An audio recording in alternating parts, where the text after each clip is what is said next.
Bonjour Mylène. Bonjour. Merci de nous avoir reçus. Aujourd'hui, on va parler tout d'abord de ton parcours. Donc raconte-nous un petit peu ton parcours, les études que tu as faites, dans quelle école et pourquoi surtout tu as choisi ce métier.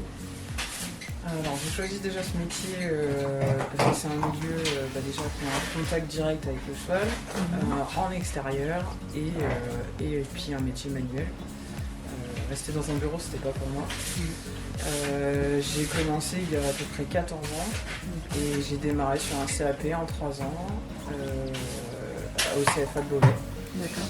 Et j'ai continué sur 2 ans de GTM, pareil, au CFA de Beauvais. D'accord. Et après, j'ai enchaîné à peu près 2 ans et demi dans les feux de course sur Chancy. D'accord, très bien. Et puis par la suite, je me suis installé et maintenant, ça fait 6 ans que je suis installé. Et tu es à ton compte. Très bien.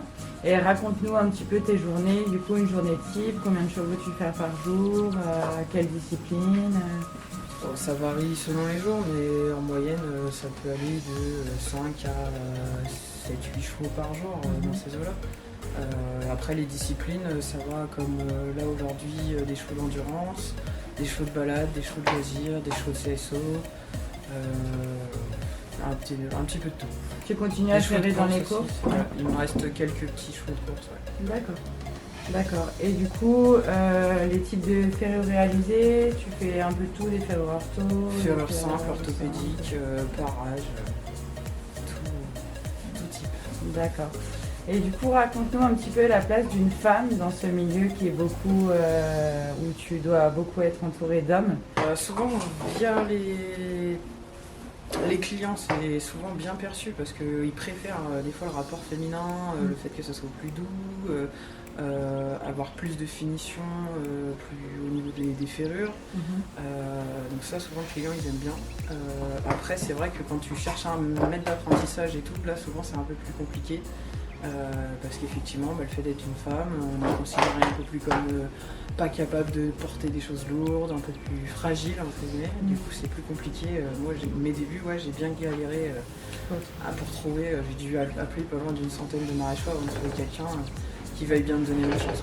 Donc, j'ai écumé un peu tout le type de France et l'Oise avant de pouvoir trouver quelqu'un qui veuille bien me prendre.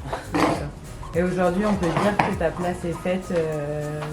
Alors, ta place. Elle est faite. Après, je pense que c'est tous les jours, il faut continuer à prouver ce que tu veux en fait. C'est même au bout de 14 ans, tu te dis c'est bon, non, faut continuer. En fait, t'en prends encore. Il faut continuer pour prouver que si t'es là, c'est que tu le mérites et que c'est possible.